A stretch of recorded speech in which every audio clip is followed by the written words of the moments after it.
মাত্র 2 মিনিট চাচ্ছে সবার কাছে এড়িয়ে যাবেন না। মুহাম্মদ সাল্লাল্লাহু আলাইহি ওয়াসাল্লামের জীবনের শেষ মুহূর্ত। মুহাম্মদ সাল্লাল্লাহু আলাইহি ওয়াসাল্লামের জীবনের শেষ মুহূর্ত চলছে। হঠাৎ সেখানে একজন লোক এসে সালাম দিলেন আর বললেন, আমি কি ভিতরে আসতে পারি? তখন ফাতেমা রাদিয়াল্লাহু তাআলা আনহা বললেন, দুঃখিত, আমার পিতা অসুস্থ। ফাতেমা রাদিয়াল্লাহু তাআলা আনহা দরজা বন্ধ করে রাসূলের কাছে গেলেন। মুহাম্মদ সাল্লাল্লাহু আলাইহি ওয়াসাল্লাম বললেন, কে সেই লোক? ফাতেমা রাদিয়াল্লাহু তাআলা বললেন, এই প্রথম আমি তাকে দেখেছি, আমি তাকে চিনি না। নবী সাল্লাল্লাহু আলাইহি ওয়াসাল্লাম বলেছেন, শোনো ফাতেমা, সে হচ্ছে আমাদের এই ছোট্ট জীবনের অবসানকারী ফেরেশতা আজরাইল। এটা শুনে ফাতেমা রাদিয়াল্লাহু তাআলা আনহা কান্না করে দিলেন। রাসূলুল্লাহ সাল্লাল্লাহু আলাইহি ওয়াসাল্লাম বললেন, হে জিবরাইল, আমার উম্মতের কি হবে? আমার উম্মতের নাজাতের কি হবে? জিবরাইল আলাইহিস সালাম বললেন, হে রাসূল, আপনি চিন্তা করবেন না, আল্লাহ ওয়াদা করেছেন উম্মতের নাজাতের জন্য। মৃত্যুর ফেরেশতা ধীরে ধীরে রাসূলের কাছে এলেন জান কবজ করার জন্য। মালাকুল মউত আজরাইল আরো কাছে এসে ধীরে ধীরে রাসূলের জান কবজ করতে লাগলেন। রাসূলুল্লাহ সাল্লাল্লাহু আলাইহি ওয়াসাল্লাম চিৎকার দিলেন এবং বললেন, হে জিবরাইল, এটা কেমন বেদনাদায়ক জান কবজ করা। ফাতেমা রাদিয়াল্লাহু তাআলা আনহা তার চোখ বন্ধ করে ফেললেন। আলী রাদিয়াল্লাহু তাআলা আনহু তার দিকে উপর হয়ে বসলেন। জিবরাইল তার মুখটা উল্টো দিকে ফিরিয়ে নিলেন। রাসূলুল্লাহ সাল্লাল্লাহু আলাইহি ওয়াসাল্লাম বললেন, হে জিবরাইল, তুমি মুখটা উল্টো দিকে ঘোরালে কেন? আমি কি তোমার প্রতি বিরক্ত?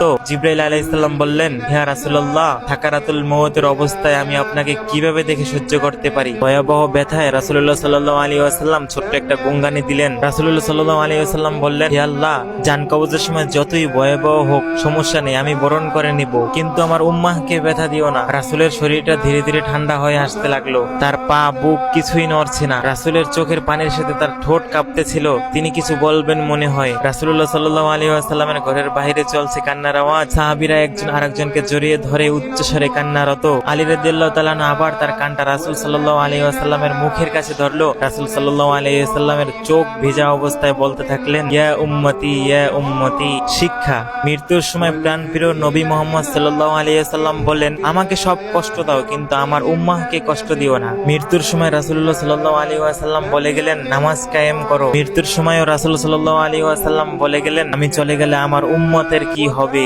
মৃত্যুর সময়ও রাসূলুল্লাহ সাল্লাল্লাহু আলাইহি ওয়াসাল্লাম ইয়া উম্মতি, ইয়া উম্মতি করলেন। এখন নিজেকে প্রশ্ন করুন, আমরা এমন এক নবীর উম্মত হয়েও নামাজ কেন আদায় করি না? শ্রেষ্ঠ নবী হযরত মুহাম্মদ সাল্লাল্লাহু আলাইহি ওয়াসাল্লাম আল্লাহর কতই প্রিয় ছিলেন, তিনি আল্লাহর বন্ধু ছিলেন। তিনি যদি মৃত্যুবরণ করার সময় এত কষ্ট পান, তাহলে আমাদের কি অবস্থা হবে? আল্লাহ আমাদের সবাইকে সঠিক বুঝ দান করুক, আমিন। আশা করি ভিডিওটি আপনার কয়েকজন ফ্রেন্ডকে শেয়ার অথবা মেনশন করবেন।